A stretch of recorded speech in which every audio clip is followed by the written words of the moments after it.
Hi, welcome back to me because I took a week off, but thanks for watching today. I'm back and ready, talking about schedules, routines that we do with our kids to sort of get through the days and weeks and seasons. Um, this is the hard work that stay-at-home parents do, the sort of day in and day out of just being with the kids. And it is to get through the days there and the seasons. I mean, winter is like a bajillion years long. So this is sort of talking about how me, get through those times and how we sort of take up time in the day and a way to make that manageable and also efficient and happy and memory filled. So here we go.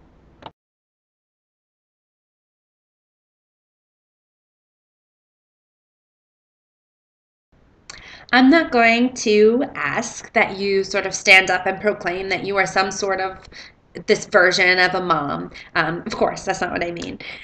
What I do mean, though, is that each of us as humans, as moms, have these sort of natural tendencies or priorities or things that we would like to instill in our family and in our home and kids about what is important and how also sort of the philosophies on how to make those known or how to get those lessons to our kids just by raising them.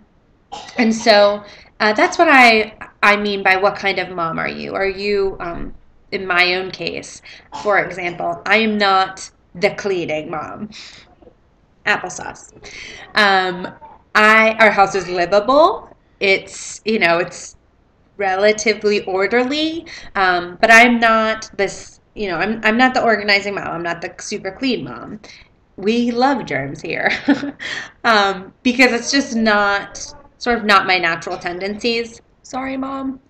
Um, we're also sort of not the homeschooling family. I used to be a teacher and I love teaching, but within the frame of our home, it's not somehow in my power to like create a space that is organized and has lessons and learning tools like for my own kids. I don't understand it. I just cannot get it together. So I think it's important to sort of think there are moms that love having their kids in lots of activities. There are moms that are really hard on their kids. There are moms that don't yell at their kids. There are moms, lot of moms who really care about healthy eating, and that's their type priority. Not that mommy. Applesauce. Just kidding.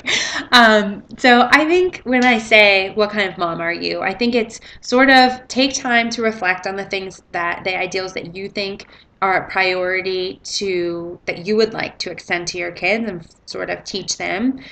And I think it's important to remember that you can't be all the moms. It's just not possible. So, sure, in an ideal world, I would be super clean and organized, and we would be eating healthy dinners all the time. And I would be this like super creative homeschool mom that had awesome lesson plans, and I would also be super in shape and wear awesome clothes in my white tee. It's just not possible, and also it's just not sort of who I am to be all of those things. I'm not all of those things, and so to think that I could be is setting myself up for failure. So I think it's important to remember you can't be all the moms. You can only be the mom that you are, and we just have natural sort of lean-ins toward the things that make us who we are.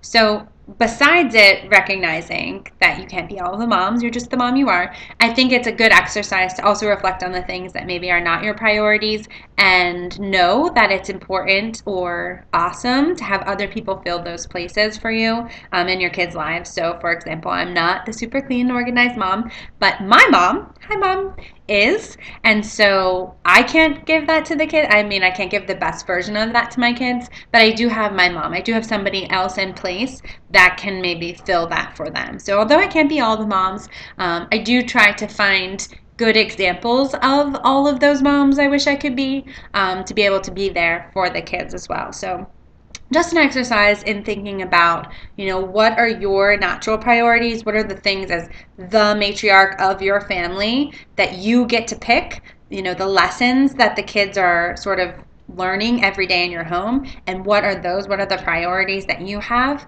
But also thinking too, where are the things that you could grow, or maybe you just can't do, and who can help you fill those parts.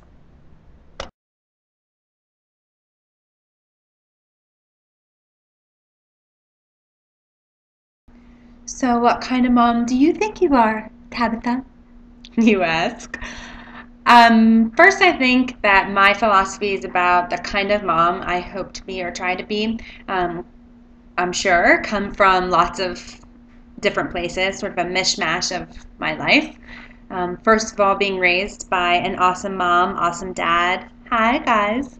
And my family, looking at mothers that I admire and sort of taking note of the things that I really admire or strive to be as I see them doing. Probably experiences that I had as a kid and as an adult, things that I thought were and still think are important. Sort of also looking out into the world and thinking, in terms of the things that I don't like in the ways of the world, how can I contribute as a mom to raise kids that I think can solve some of the problems that I observe? So lots of different things. If you're a reader of my blog, this will come probably as no surprise. But Brandon and I hope and strive so that the foundation of choices that we're making in terms of parenting all come from sort of the baseline of raising kids that are kind and empathetic and have manners. So, sort of our bottom line when you strip everything else away is our hope is that above all else, we will raise human beings that are kind to themselves, to each other, to anyone. We want to raise kind kids. And so that is sort of the basis for almost all parenting decisions that we make. Is it towards this big goal of raising kids who are kind and empathetic to others? For the record, it's day 2 of taping, and I'm upstairs, like legit hiding from the kids. So, besides raising kind kids, we also operate sort of just naturally on almost like an old school parenting, like applied in modern day times. So, we don't do too much educating at home. We try to do like a letter a week, mostly just to burn time. And so it's like crafts and stuff for the kids to do, sort of educational preschool type. But mostly we operate with the idea that they're under school aged, so they're just little kids, and that's what we sort of want to foster is this idea that they're little kids so they can just basically play all day. Lots of free play, lots of discovery. We like not too much educational stuff. We try to restrict how many activities the kids are involved in and like how often we are have to be on a schedule because of appointments or like practices, because we just sort of want to have this time for them to have super unstructured, untime limited free play just to be little kids. So if we want to play, ninjas and Queen Elsa and Princess Anna all day, then that's what we do because we don't have, limitations. We don't have any structures. And obviously, this will change as Grayson goes to school this year. So our structures will change because we will be on more of a schedule. But for right now, we've been trying to sort of let them do, whatever they want. Let's just blow the day, outside walking around in the woods because we can, because they're little and because they, we feel like they should be able to just, not have all this unstructured playtime. The kids also got in trouble and get yelled at. They get timeouts. Basically, like being rude to somebody or disrespectful is a capital offense in our house. We have the kids do chores because they're part of our home, not because they get rewarded. Again, like old school mentality, like how we were raised, just applied to the modern day. So they have to do chores because we all live in this house together and we have to work together. They don't get rewarded for helping around the house, and they're expected to do it as well.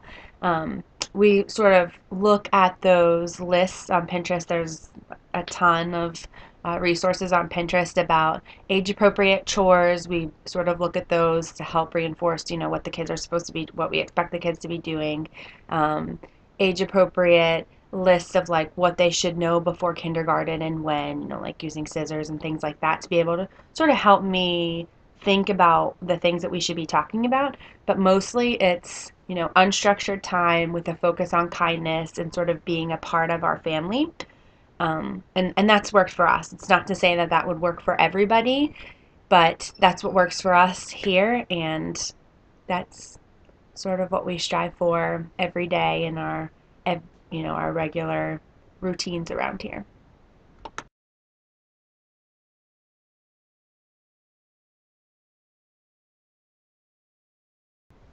So because we have so much unstructured free play, or we try to here, some of the things that have worked for us is that we are very big book people. We have tons and tons of books. I love looking on Pinterest at like different categories of books, like books you can read after you watch the movie, or there are lists like books that will make your kids laugh, chapter books for various ages. So Amazon loves me because I buy so many books. But besides really fun picture books, or sort of the new whatever comes out new that's getting a lot of rave reviews in terms of like fiction books for the kids, we also have lots of nonfiction books, which generally those are the ones that the kids go back to on their own and go back and sort of research and try to remember what the words are. We have this awesome shark book that Grayson really loves. Spoiler alert, they're getting more of those from the Easter Bunny. We also have these really cool encyclopedia like feeling books for the kids there's an atlas one, there's a human body one, like a natural world one that has like weather stuff in and rainforest, and they really like being able to go back and look at those and sort of recognize the real world in those. So I could definitely do a better job about getting more nonfiction books because it seems like it really just piques a kid's interest. We certainly need some books on Bigfoot here. Hello. Besides books, we also do lots of to-do lists, or like a few years ago we did a summer to-do list where I wrote down like 50 things that we could do over the summer, different places we could go, like baseball games. Also just activities that I remember doing when I was a little kid, like making mud pies, flying kites, sort of summer type things. And we had that hung up on the fridge. And instead of like oh, we need to get this stuff done, it was more a really nice way for me to, when the days were getting long, there's some fun things like let's get together, let's fix this day that's sort of going downhill and look at the list and figure out what we can do together to, create some memories and have some fun in the summer. Um, that has worked for us as well. And we do lots of costumes and dress up, lots of imaginative play. And really, the most that we do during the day is talking. We do so much talking. They have questions, we answer them as best we can, or we look them up together. We tell stories about how it was when we were young. We make up stories, like constantly making up stories. And so mostly just, and this is just the way that it works in our house, most of the learning comes from conversations that we're having and questions that the kids are just naturally curious about. And so despite the fact that we aren't, sitting down and discussing, having like a preschool, like a traditional setting in any way, we do a lot of learning through talking and answering questions. And so it feels like the kids know a lot of things about a lot of different stuff. And that's only because we talk and, seek out information about the things that they're naturally curious about. Again, this is totally our way, and not probably for everybody, but this is just how it works with us. One other thing I want to say, and this is a quick note about screen time because it is a legitimate thing in our world, and not just for our kids, but for us too. So I want to mention, get your pencils ready, Screen Free Week is coming up May 3rd through the 9th, and this will be our third year participating in it, and we all participate, me too. It is a hard week, but for me, surprisingly, I was really nervous the first year we participated that the kids would be, so confused that we didn't have TV and it would be really hard to occupy them for the whole day. And truthfully, after day one, they don't even notice that the TV is missing. I mean, they might mention, "Can we watch TV?" And I say no, and they don't care. It's really more about me because my dependency on screens is much greater than theirs because I own a phone and I know how to work the computer. And so it's besides, removing it from our life and just sort of remembering what life was before screens dominated so much of our lives. It's also a really good reflection week to sort of get a wake-up call of how great our dependency on screen is, mostly mine. And it's sort of a reminder, like, this is an unnecessary, unessential dependency, and we don't need it. We can get by without it. So it's just a nice, like, breath of fresh air. Like, hey, remember, wake up. You don't need it so much. I would say definitely more impactful for me than it is for my kids. Granted, my kids are 5 and under, and so it's less scary to them. If you have older kids, it might be a little bit more nerve-wracking if they have phones. But it's a really nice thing that we do every year to sort of bring us back to, we can do this without, this isn't, again, an unessential dependency.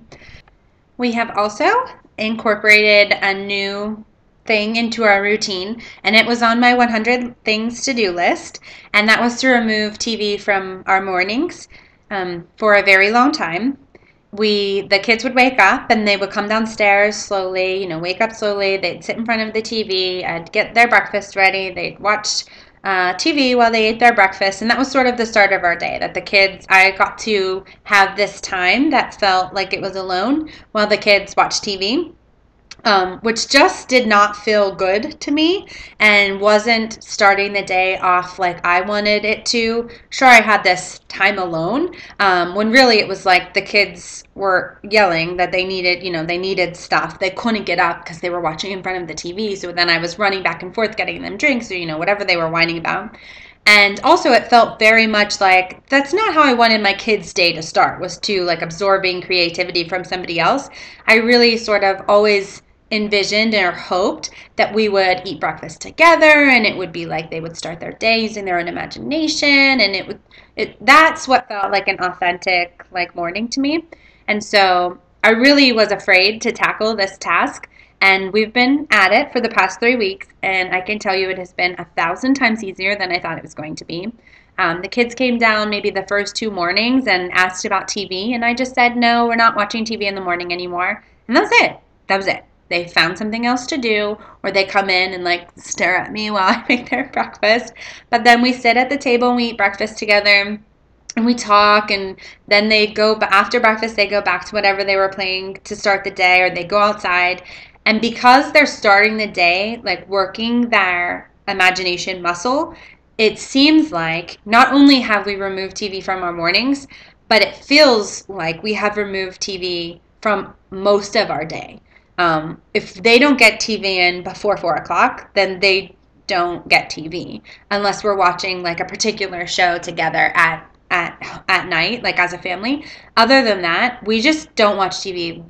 Because they're working that muscle, they're more imaginative. The way that when my husband comes home from work, he knows whether or not the kids have spent time in front of screens by the way that they talk to us, by the way they talk to each other, by, how tired they are. It has really affected so much of the day in so many different aspects that it's crazy. And I just feel really good about the change that we've made. Really removing TV from that initial start of our day has really transformed how much screen we watch throughout the day, and also how our day goes. It changes the way our kids act. It changes the way that they play, the way that they talk. I'm just really proud of making that change because it has really changed a lot of our day. And surprisingly, something that felt like it was making my day easier by starting it with just zombieing them out in front of the TV so I could have this alone time has actually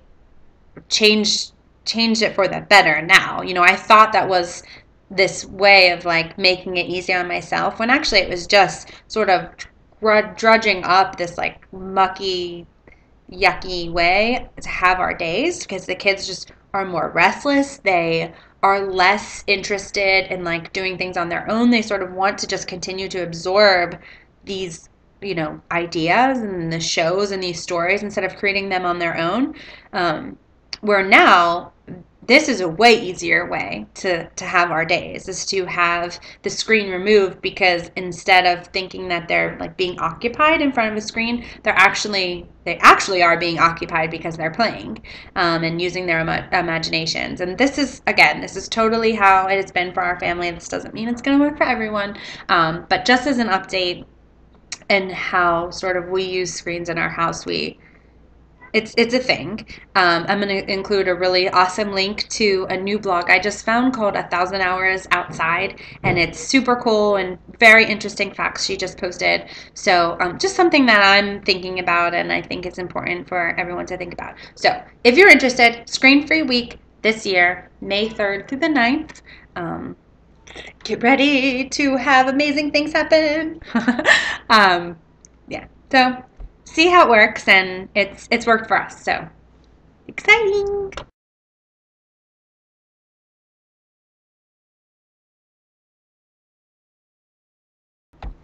I'm going to include tons of links in the blog posts about resources that I have found really helpful, various blogs, specific Pinterest boards, just places to look that I think have really valuable information about ways to set up a routine or things to incorporate it into a routine that I think are important. And hopefully, if you don't find the links and the resources that I include helpful, hopefully they'll lead you or help you brainstorm to the place that maybe you can find things that will help what you do at home and sort of keep your priorities in check. Two things that I want to mention in terms of resources, though, is that Pinterest is super, super helpful. If you are not on Pinterest, please join us. Seriously. Besides Pinterest being super helpful and inspiring, it can also be, on the flip side, super scary and overwhelming. And so one little trick that I have for keeping Pinterest less scary and more helpful is that instead of going into Pinterest, when you're getting started thinking about like, this 3-year-old's making me crazy, instead of going into Pinterest and pin searching activities for a 3-year-old, which will bring you into a very scary realm of Pinterest because of how many things you will find. I like to go into Pinterest and I find it a lot more helpful to go in with a very specific topic in mind. So for example, if I recognize that the kids are really interested in birds recently for some reason, I will go into Pinterest and search bird activities for kids or bird lessons or bird crafts for kids.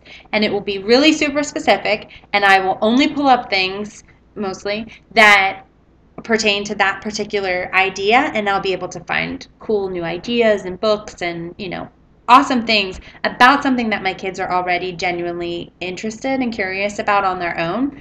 And so that's a way that I've been able to use Pinterest to help me find cool activities and cool things for us to do without it being really scary and overwhelming. I've done it both ways. The way where you just send out this general question, you just get too much information back and it becomes unmanageable. You just can't do it. And so if you send a specific idea into Pinterest, you will come up with awesome plans, and you'll find really cool activities and crafts and things that you will hopefully feel confident that you can do.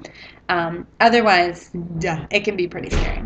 So go into Pinterest with a specific focus in mind and take a cue from your kids. What are they asking about? If it's on a particular book, you keep reading a book, go into Pinterest and look about the book, and you're going to find like crafts and movies and cool stuff to do. The same thing with like if you're having a particular problem with your kids that they're interrupting or they don't seem to be listening, you can go into Pinterest and just search that, and don't feel like you have to recreate the wheel. Like there are people out there that have already done the hard work, so find them and see what they've done, and sort of get an idea how you can use what they've done to sort of help and support what you're doing at home. The other thing I want to mention, and I already have touched upon a little bit, is that you are such a resource. You are such a resource to your kids. It's crazy. The funnest thing that my kids like to do is spend time with me, just literally have me near them, and also listen to the stories that I have to tell about when I was growing up, about the stories that I just make up out of my head. That is, the voices, the way that I change my voice to read books. You are the biggest resource to your family, and although you probably at times, me too, feel like I don't know what I'm doing, I'm horrible at this, I need help, I need to find things to do. Honestly, you are so amazing, and what you do, what the stories that you have in your mind and the silly games that you used to play when you were a young kid, I mean, really, that is the most resources that you need. All this other stuff is just fluff. So when days get hard and you feel like, oh gosh, we need to reset this day, you are going to be, the way that you feel is how the rest of the house feels. So if you can find a way to get pumped up again and get happy, usually for me that's reading a book, sitting down and reading a book with the kids, or playing a game together, like even if it's a silly game of chase. It just brings everybody's spirits up, and it's me. I'm the resource. I'm the one who, is finding a way to change the day, and it's not by doing anything special. It's just by being me and like pulling in from what I have inside of me. So you got it, Mama.